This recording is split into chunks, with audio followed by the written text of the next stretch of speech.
Hello everyone, we are Group 5. Today we'll be presenting about facial recognition technology in law enforcement and its legal and ethical issues. This is a rapidly growing technology that is changing the way police identify suspects, monitor public spaces, and solve investigations. But alongside the benefits, there are major concerns about privacy, accuracy, fairness, and human rights. So facial recognition doesn't just capture an image, it captures a person's whole identity, which makes it far more sensitive than regular video surveillance.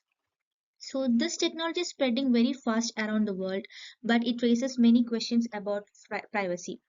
So our presentation is based on two research papers, one by Simler and Canova 2025 and another by Almeida and her team 2022. Both studies explain how government and police uses this technology and what rules are needed to keep it fair and safe. So let me introduce our group members, myself Varsha, Kurvita, Kulsum and Akshay. So let me explain about facial recognition technology. It is a type of artificial intelligence that identifies people by scanning their faces. It works by using a camera to capture an image of someone, and then the system measures key features like their eyes, nose, mouth, and overall face shape. After that, it compares these features to photos stored in a database such as a police records or passport images. So law enforcement uses this technology because it can quickly identify suspects, track people who are missing, or improve security in busy areas like airports and public events. So the main idea is that the system can recognize someone in just a few seconds, like even in a large crowd itself. So overall, facial recognition is a fast and efficient tool which is used to help with safety and identification. Now, let me explain why this facial recognition technology matters. It helps police work more efficiently, and it can identify suspects quickly and improve public safety. But the system collects biometric data, which is extremely private, and faces are permanent. We cannot change them like the passwords. So, if the data is misused, leaked, or shared without permission, it can seriously harm people's privacy. This is why it is important to look at both the benefits and risk of facial recognition technology. Overall, facial recognition technology can be helpful, but it must be used carefully. Clear rules, strong privacy protections, and responsible oversights are needed to make sure that the technology keeps people safe without harming their rights. By using this wisely means finding the right balance between security and privacy. To analyze this challenge, our research is divided into two main areas. First, we are examining the legal frameworks. This means we are looking at the actual laws and regulations governments are creating to control the facial recognition technology. To do this, we are referencing the 2025 work by Simler and Canova, which focus on the new comprehensive EU framework. Second, we are addressing the ethical challenge. This is a separate question. Even if a use is legal, isn't it right? Here, we are focused on critical issues of system bias and fairness, drawing on a 2022 global comparison by Almeida and colleagues. By combining the letter of the law with these broader ethical questions, we can get a complete picture of the current landscape. Hello, my name is Isuri Kuruveta. Let's look more closely at these ethical problems, which are significant and well documented. First one is privacy.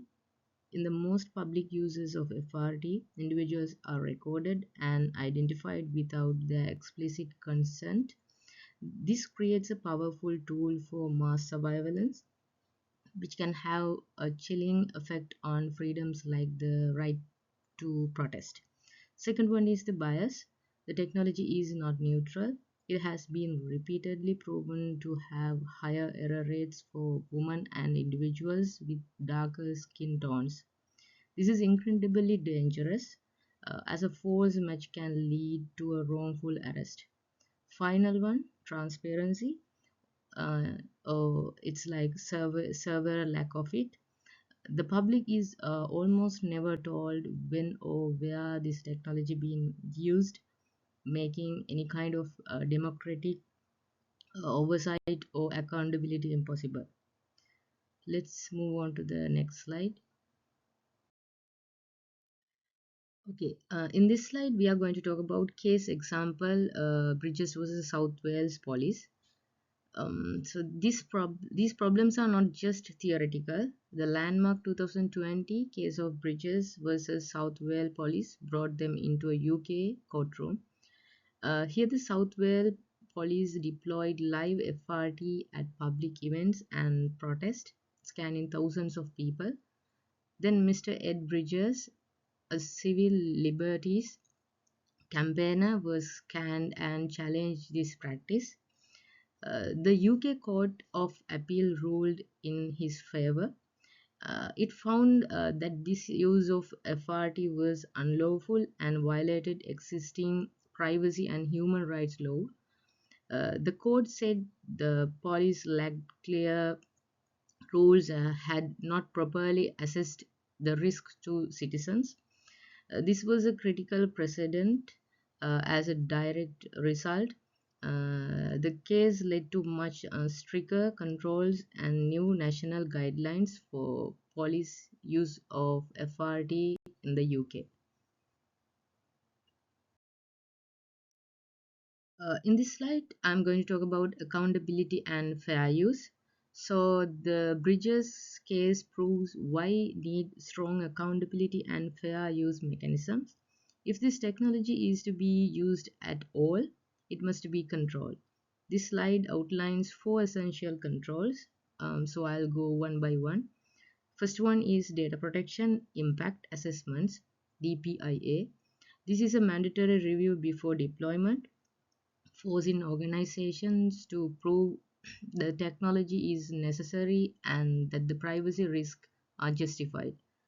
The next one is human rights impact assessments, HRIA.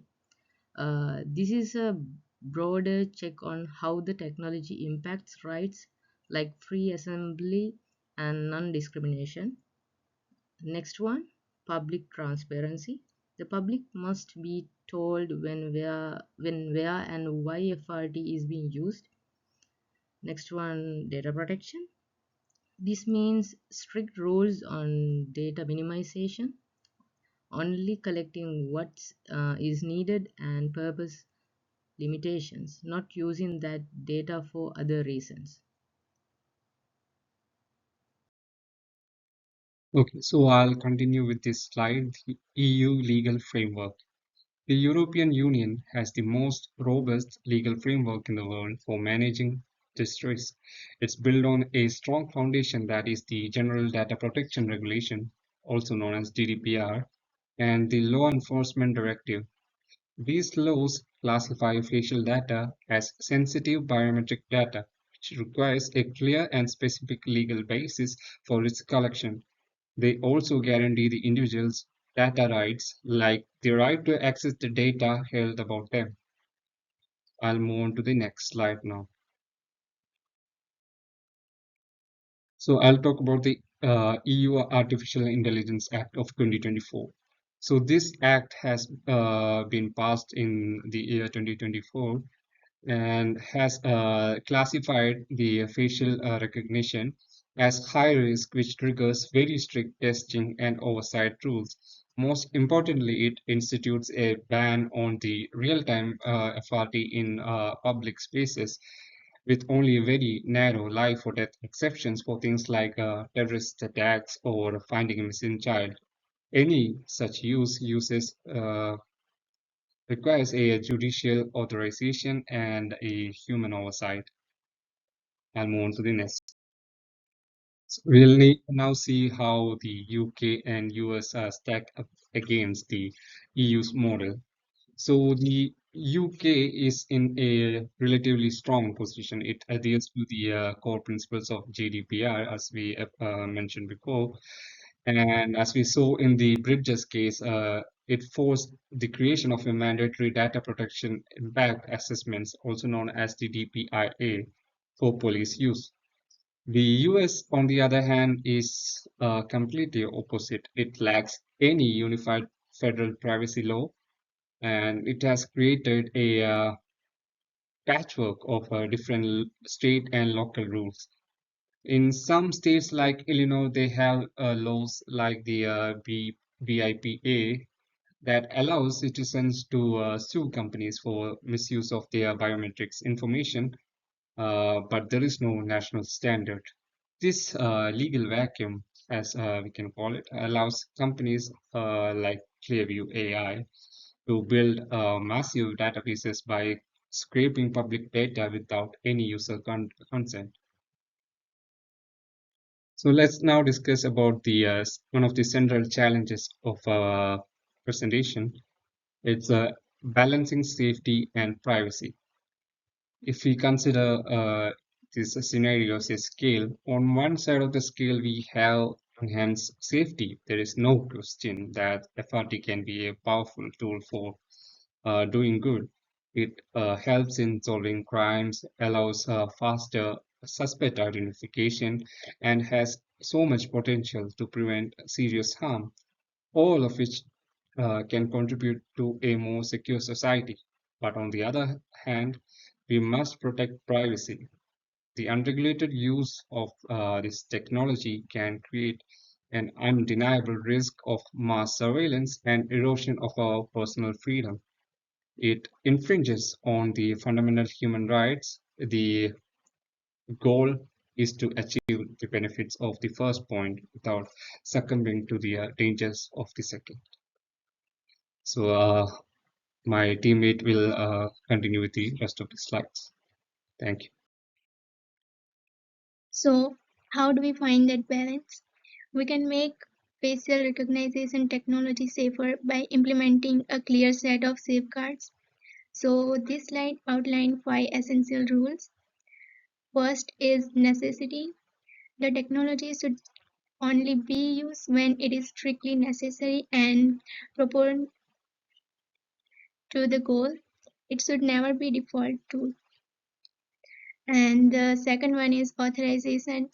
So deployment in public spaces must require legal or judicial approval before it happens. And third one is bias testing. The system must be regularly tested for accuracy and bias to ensure they do not harm certain groups. And the fourth one is data retention. We need strict policies to delete facial data as soon as it is no longer needed for its specific purpose. And the fifth one is transparency. So the public must be told how this technology is being used to foster accountability and trust. So looking at the global view, we see three distinct situations. First is the Europe and UK are leading and with strong privacy frameworks like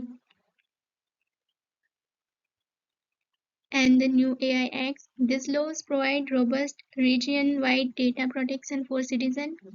Second, the United States has a major gap. It lacks uniform federal laws, which result in fragmented and inconsistent patchwork of state-level rules, offering much weaker protection overall. But this technology is global. This inconsistency is a problem. There is an urgent global call for consistent international standards to ensure fairness, create accountability, and prevent the misuse of facial recognition technology across borders. So, to conclude our presentation, we have three main key takeaways. First, this technology represents both potential and peril. It offers powerful capabilities for public safety. It is also sustainable risk to our privacy and fundamental freedoms. Second, because of this risk, clear laws and fairness are not optional. We absolutely need robust legal framework and strong ethical guidelines to ensure accountability and prevent misuse. And finally, the guiding principle for this technology must be to protect, not control. The ultimate purpose of any new tool should be to safeguard individual rights and foster public trust. not to enable future unchecked surveillance. These are our main references we use for our report and presentation. Thank you for listening to our presentation.